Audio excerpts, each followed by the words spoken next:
Hey there. I'm excited to announce this to you today. This is what you've been waiting for in your spiritual quest. This is something I've wanted to do for a long time, and I'm finally ready to announce it that it's ready to go. It's the Grief to Growth Community Circle. Now, this is a sanctuary where like-minded souls are united in their journey through grief and towards personal transformation. It's more than just a place, it's a beginning, it's a commitment to growth and understanding. Here you're finding not just a community, but you're entering a circle of trust and depth. You're going to engage with interactive coursework. You'll dive into exclusive podcast episodes and partake in discussions that illuminate the path from mourning to empowerment. This is a realm where every question is honored and every individual's journey is validated. To be part of this exclusive circle, visit us at grieftogrowth.com/community or look for the chat icon at the bottom of every page on the main website. Remember that entry is a privilege because I want to ensure that every member is as dedicated and genuine as you are. You must apply to join, but the journey within is worth every step. So go ahead and join us today. Check it out, grieftogrowth.com/community, and I look forward to seeing you there. Hey there, this is a special episode of Grief to Growth. In this episode, what I want to do is introduce you to something. It's a new project I've got going where I'm going to be releasing a series of meditations and contemplations. So these are things that you can use as you're doing your meditation practice and hopefully things just to uplift you along the way. So I've already done a couple of these. I will be selling these on my website and in other places, but I wanted to make it available to you as a supporter of Grief to Growth if you decide to become a patron. So if you're interested, go over to patreon.com and sign up there. If you make a $5 a month donation or more, I'll be putting these out on a regular basis and I will be giving them to my patrons in addition to selling them to the public. So here it is. I hope you enjoy it. If you decide to become a patron, that would be great. If not, thanks for supporting Grief to Growth and please keep spreading the word.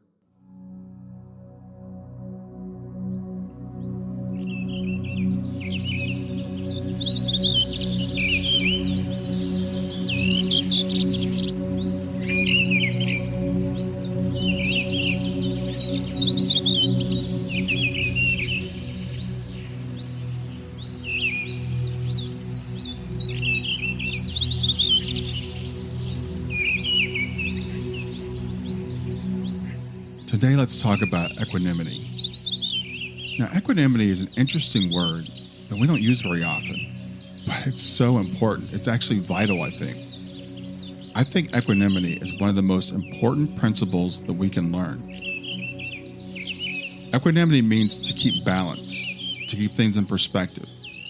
And it's one of the keys to life because while we cannot control everything that happens to us, we can control how we react to it.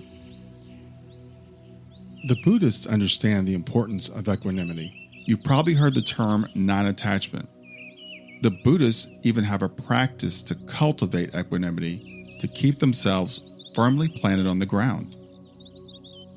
Now, in a state of equanimity, our feet are firmly planted on the ground and we're not thrown off balance one way or the other by things that happen to us, around us, or for us, depending on your point of view. Equanimity arises in us when we practice mindfulness, when we are aware of the situation and we're aware of our thoughts and our feelings about the situation. By practicing mindfulness, we can produce equanimity. The point of equanimity is not to escape being human. It's not to not feel. We still feel the full range of human emotions, both positive and negative. Becoming androids is a myth about non-attachment. That's not the goal. The goal of equanimity is not to get attached to experiences. We want to place some distance between what is happening to us and our reaction to it. We become a witness to our own lives and even our own emotions. We understand there is a deep, abiding peace that we can live from. And when we drift away from this inner happiness, we become aware that we've been drawn away, and we return. We understand that everything that happens to us is temporary. We understand that this life is fleeting. Whether something good happens to us or something bad happens to us, that circumstance will change. So when something good happens, we're grateful for it. But we don't get attached to the circumstance that brought us the happiness, because that circumstance will certainly change. And when something bad happens, we don't fall into despair over that circumstance. We feel sad, or we grieve, or we even feel angry. But we keep in mind that this too shall pass, and we quickly return to center, to that deep, abiding peace. I'm going to take this opportunity to tell you one of my favorite stories. This is a Taoist story. There was a farmer in ancient China who owned a horse. People said to him, "You're so lucky to have a horse to pull your cart for you." "Maybe," the farmer replied. One day he didn't lock the gate properly, and the horse ran off. "Oh no," his neighbors said. "Such terrible misfortune." "Maybe," the farmer replied. A few days later, the horse came back, bringing with it 6 wild horses. "How fantastic! You're so lucky," said the neighbors. "Now you're rich." The farmer said, "Maybe." The following week, the farmer's son was breaking in one of the wild horses when it kicked out and broke the son's leg. "Oh no," the neighbors said. "Such bad luck all over again." "Maybe," the farmer replied. The next day, soldiers came and were taking away young men to fight in the war. The father's son was left behind since he had a broken leg. "You are so lucky," the neighbors exclaimed. "Maybe," the farmer replied. And I'm sure you've realized by now this story could go on, just as life does, in an ever-unfolding sea of circumstances that we could judge as good or bad. Equanimity is achieved when we, like the farmer, deal with the rising and falling tides of life in a way where they don't toss us to and fro. Now, we do feel all of the emotions, but we always know that everything is passing and nothing is either good or bad in and of itself. There are things we can do to practice equanimity. I want to take you through a short exercise right now to understand how we can practice this on a regular basis. What I'd like for you to do is sit comfortably. Sit nice and straight. Imagine the base of your spine grounded to the earth by a cord from where you're seated, down to the center of the earth. Feel rooted to Mother Earth. Imagine the top of your head being attached by a string through the ceiling up above, through to the sky. You're also attached to Father Sky.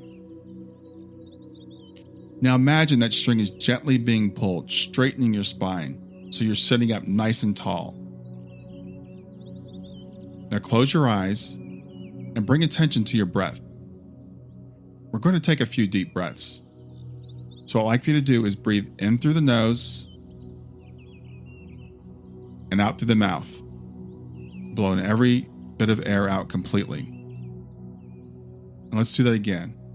In through the nose and out through the mouth. And one more time. In through the nose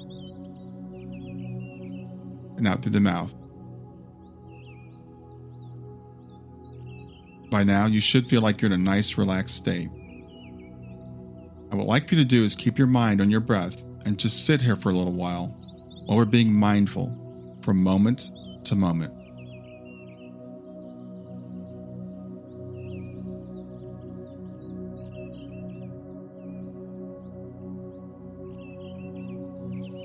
Now let's contemplate a few things. I just want you to relax and feel whatever it is you feel. There's no right, there's no wrong, there's no good or bad. Just observe. I'm going to mention some pairs of words. As I mention these pairs of words, I want you to feel how it feels to your body. Just feel the response. The first pair of words is praise and blame. So when I say the word praise, how does your body feel? When you think about being praised, how do you feel? When I say the word blame, how do you feel? How does that feel in your body? So what might it feel like to remain balanced between these two feelings when these things are happening to you, when you're being praised or you're being blamed. Now, let's think about the words gain and loss. How do you feel when I mention gaining something? How would it feel to find $100?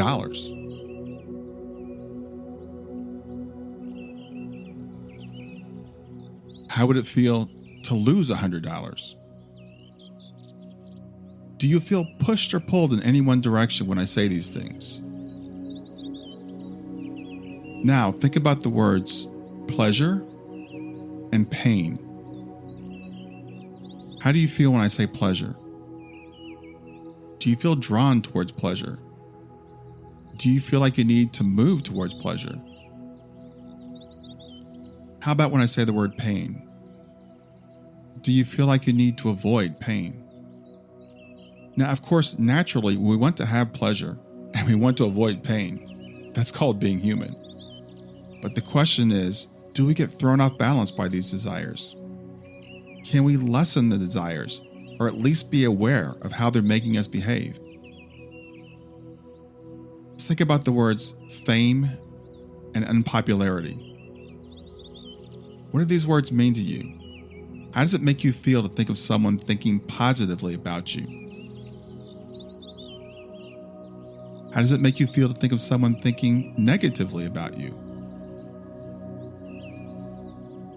Now remember that being balanced is not the same as being unfeeling or aloof. But notice how we get pulled away from balance and toward imbalance. But also notice how we can bring ourselves back. The goal is, when we get out of balance, to quickly recover to this state of eternal happiness that's always there deep within, always right there with us, waiting for us to return to it. Now sit with this for a moment. See if you can bring yourself to that state of balance. The feeling that everything is right, just as it is right now, in this moment.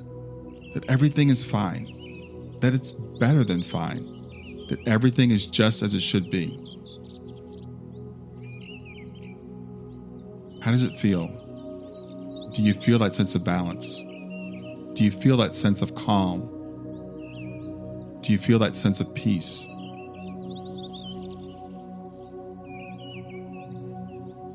Now, let's slowly come back to your normal waking state. Become aware of your body again. Open your eyes. Wiggle your fingers and your toes. Maybe take a nice long stretch.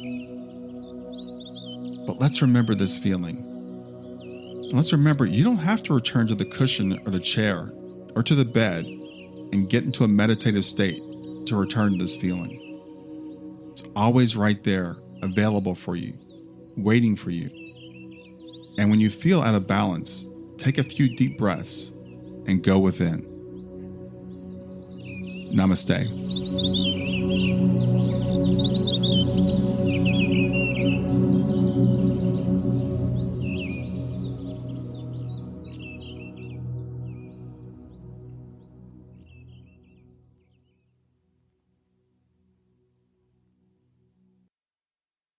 Hi there. I hope you enjoyed this latest episode of the podcast, and I'd love to hear your thoughts. What questions came up for you? What did you like about it? What didn't you like about it? I invite you to visit us at grief2growth.circle.so. That's grief2growth.circle.so to continue the conversation with me and with other listeners. It's a space to sound off, to share reactions, and to go deeper into the topics from the show. I look forward to chatting more, and I hope to see you there.